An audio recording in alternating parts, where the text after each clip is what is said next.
कोई भी सपना साकार करने के लिए सबसे जरूरी है सही कोच का होना। चुनिए एजुकेशन राइज को और करे अपने का सपना साकार। Download the app now.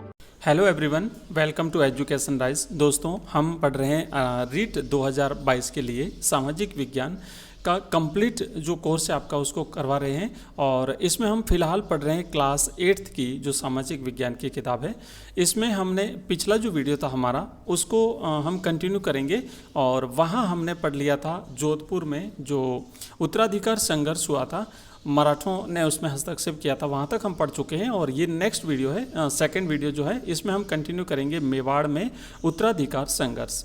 तो आपका मैंने पहले ही बताया सामाजिक विज्ञान के जो 60 क्वेश्चंस आएंगे 60 नंबर के, वो हम कंप्लीट करने वाले हैं और इसी चैप्टर को हम जो है वो कंटिन्यू कर रहे हैं। पिछला वीडियो अगर आपने नहीं देखा हो तो उसका लिंक आपको इस वीडियो के डिस्क्रिप्शन में मिल जाएगा और साथ ही साथ ऊपर आई बटन पर यहाँ पर आपको इसका लिंक मिल जाएगा, वहाँ पर क्लिक करके आप पिछला वीडियो देख सकते हैं।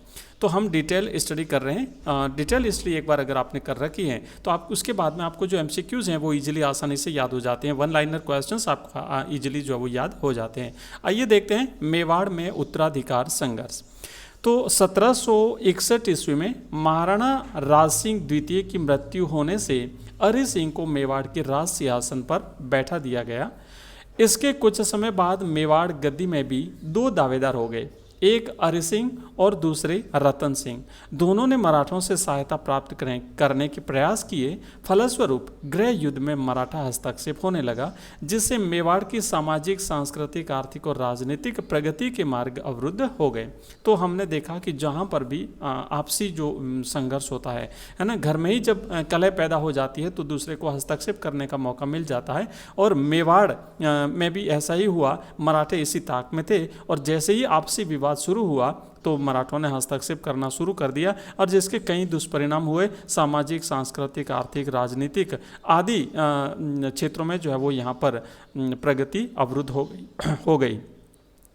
राजस्थान के शासकों के पारस्परिक वैमनस्य के कारण मराठों का हस्तक्षेप बढ़ता रहा, फलतः यहाँ का विकास अवरुद्ध हो गया। तो ये तो हमने देख लिए जयपुर, जोधपुर और मेवाड़ में मराठों ने हस्तक्षेप किया था। कहाँ कहाँ पर किस किस का युद्ध हुआ था और किस किस युद्ध में जो है उन्होंने हस्तक्षेप किया था।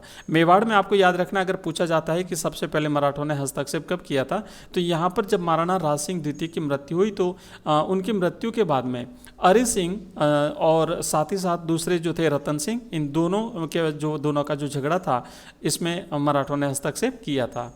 तो नेक्स्ट हम पढ़ेंगे अब अंग्रेज और संधियां जो अंग्रेजों के साथ हुई थी राजस्थान के शासकों की, उन संधियों के बारे में। मुगल, सबसे पहले हम बात करेंगे अंग्रेज और संधियां। मुगल साम्राज्य के पतन और मराठों द्वारा फैलाई गई अराजकता ने राजपूत शासकों, सामंतों तथा प्रजा में राजनीतिक, आर्थिक, सामाजिक अव्यवस्था उत्पन्न कर दी थी। तो सबसे पहले तो क्या हुआ कि मुगल साम्राज्य जब तक था तब तक तो जो है वो वहाँ से सपोर्ट मिल रहा था, तो किसी प्रकार की कोई जो है वो अव्यवस्था नहीं फैल रही थी। उसके बाद में जो है मुगल साम्राज्य का पतन हो गया, फिर जो है मराठों ने यहाँ पे हस्तक्षेप किया, उन्होंने अराजकता फैलाई। तो एक प्रकार से जो शासक थे, जो सामंत थे, जो प्रजा थी, उनमें जो है वो अव्यवस्था का माहौल पैदा हो गया और ऐसी स्थिति में उन्हें सुरक्षा की जरूरत थी फिलहाल। और ये जो सुरक्षा उन्हें अंग्रेजों की तरफ से देने का वादा किया गया था। तो राजस्थान की तरफ अंग्रेजों का स्वाभाविक झुकाव हुआ। वे अपनी शक्ति के विस्तार और अन्य राजनीतिक, आर्थिक लाभ प्राप्त करने के लिए राजपूत राजाओं से मैत्री करने के लिए उत्सुक हुए। अतः 1817 से लेकर के 1818 ईस्वी में राजपूत शासकों ने अंग्रेज सरकार से संधि करनी शुरू की। ठीक है, तो यहाँ पर ध्यान रखना, अगर मान लीजिए प्रश्न आता है कि अंग्रेजों ने राजपूत शासकों के साथ संधि कब शुरू करी थी, तो ये सन रहेगा 1817 से 18 का। अब किस किस राज्य ने कब कब संधि करी थी वो सारी हम चीज़ें यहाँ पे देखेंगे। राजस्थान के राज्यों में सर्वप्रथम 29 सितंबर 1803 को भरतपुर राज्य ने अंग्रेजों के साथ में संधि स्वीकार कर ली थी। तो देखिए जो 17-18 का सन है ना, इससे काफ़ी पहले ही, इससे काफ़ी समय पहले सर्वप्रथम अगर बात करें तो ये तिथि आपको याद रखनी है। सर्वप्रथम अगर राजस्थान के किसी राज्य ने अंग्रेजों के साथ में संधि की तो वो था भरतपुर राज्य, जिसने 29 सितंबर 1803 को अंग्रेजों के साथ में संधि कर ली थी। 1818 ईस्वी तक सिरोही राज्य को छोड़कर के सभी राज्यों ने कंपनी का संरक्षण स्वीकार कर लिया था और केवल मारवाड़ के विरोध के कारण सिरोही से तत्काल संधि नहीं हो सकी और 1823 ईस्वी में संधि पर हस्ताक्षर हुए। इस प्रकार अल्प समय में ही संपूर्ण राजस्थान अंग्रेजों के संरक्षण में आ गया। तो एक चीज और यहाँ पर आपको ध्यान रखनी है, वो ये है, कई बार ये प्रश्न पूछा जाता है कि सबसे अंत में किसने संधि की थी अंग्रेजों के साथ में। तो ये सिरोही जो है वो रियासत थी जिसने जो है वो अंग्रेजों के साथ में सबसे अंत में संधि की थी और ये संधि 1823 में हुई थी। इसका भी कारण था, मारवाड़ ने इसका विरोध किया था, इसीलिए 1818 में बाकी राज्यों ने संधि कर ली थी लेकिन सिरोही ने संधि नहीं की थी। तो ये जो 1823 में सिरोही ने संधि की थी। तो सबसे अंत में किसने की थी? सिरोही ने की थी। सबसे पहले किसने की थी? भरतपुर राज्य ने की थी। ये दोनों चीजें आपको याद रखनी है। अब ये जो संधियां हुई थी उसके परिणाम क्या रहे? तो संधियों के परिणाम की बात करते हैं कि 1817-18 ईस्वी की संधियों के परिणाम स्वरूप अंग्रेजों को दिए जाने वाले खिराज से खिराज क्या होता है, हम ये सारी चीज़ें हम देखेंगे। हमने पहले देखा था, यहाँ पे देखो दिया हुआ शब्दावली, एक शब्द आया था अहदनामा। तो अहदनामा का मतलब होता है इकरारनामा, समझौता पत्र, ठीक है। चौथ का मतलब होता है मराठों द्वारा अन्य शासकों से लिया जाने वाला सुरक्षा कर, और खिराज का मतलब होता है कृषि भूमि पर लगने वाला कर।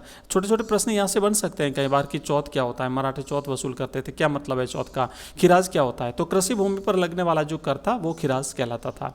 तो वापस हम यहाँ पे देखेंगे कि अंग्रेजों को शासकों के आंतरिक मामलों में हस्तक्षेप का अवसर मिल गया। जब इन्होंने संधि स्वीकार कर ली तो अंग्रेजों ने इस प्रकार की शर्तें थोपी थी कि उन्हें जो वो इसके तहत अब वो इसका विरोध भी नहीं कर सकते थे क्योंकि उन्होंने उनके अंग्रेजों के साथ संधि स्वीकार कर ली थी। तो इससे क्या हुआ कि उन्होंने जो राजा थे उनके आंतरिक मामलों में हस्तक्षेप करना शुरू कर दिया। अंग्रेजों ने भी शासकों को सामंतों के विशेषाधिकार और शक्ति नष्ट करने हेतु दबाव डाला। दूसरी तरफ इन्होंने क्या कहा, राजाओं से कहा कि जो आपके अधीन जो सामंत हैं उनकी शक्तियां धीरे धीरे कम करो। उन्हें जो शक्तियां जो पावर दिए गए थे राजाओं के द्वारा वो उनसे छीन लिए गए और इससे सामंतों की प्रतिष्ठा को हानि पहुंची। स्वदेशी व्यापार, उद्योग, हस्तशिल्प आदि नष्ट होने लगे। राजस्थान में ईसाई मिशनरियों का प्रवेश होने से उन्होंने ईसाई धर्म का प्रचार प्रारंभ कर दिया।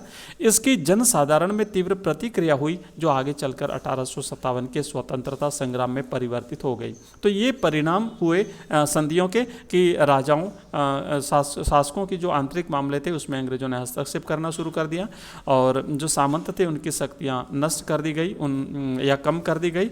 और साथ ही साथ इन्होंने व्यापार और हस्तशिल्प आदि उद्योग जो थे राजस्थान के वो नष्ट होने लगे। राजस्थान में ईसाई मिशनरियों का प्रवेश होने से ईसाई धर्म का प्रचार प्रारंभ हो गया और ये सारी चीज़ें जब हुई तो जनसाधारण में एक प्रकार से रोष पैदा हो गया और 1857 की क्रांति के लिए कुछ भूमिका जो है वो यहाँ पर तैयार हो गई थी। इसके बाद में हम आगे बढ़ेंगे। यहाँ पे कुछ अभ्यास प्रश्न दिए गए हैं।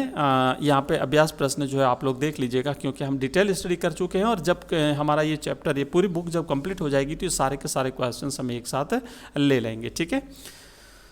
आइए आगे बढ़ते हैं। ये कुछ प्रश्न है, आप देख लीजिएगा, नोट कर लीजिए।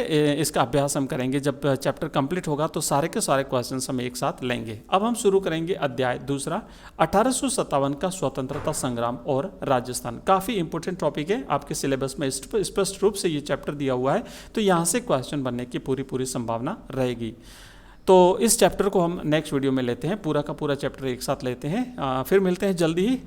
जो आप नए हैं, अगर आपको ये टॉपिक पसंद आ रहा है तो इसी प्रकार से हम छठी क्लास, 7वीं क्लास, 8वीं, 9वीं, 10वीं तक जो भी सारे के सारे सब्जेक्ट हैं आपके रीट में कंप्लीट करवाएंगे। चैनल को सब्सक्राइब करके जाइए, मित्रों के साथ इस वीडियो को शेयर करिए। Thank you.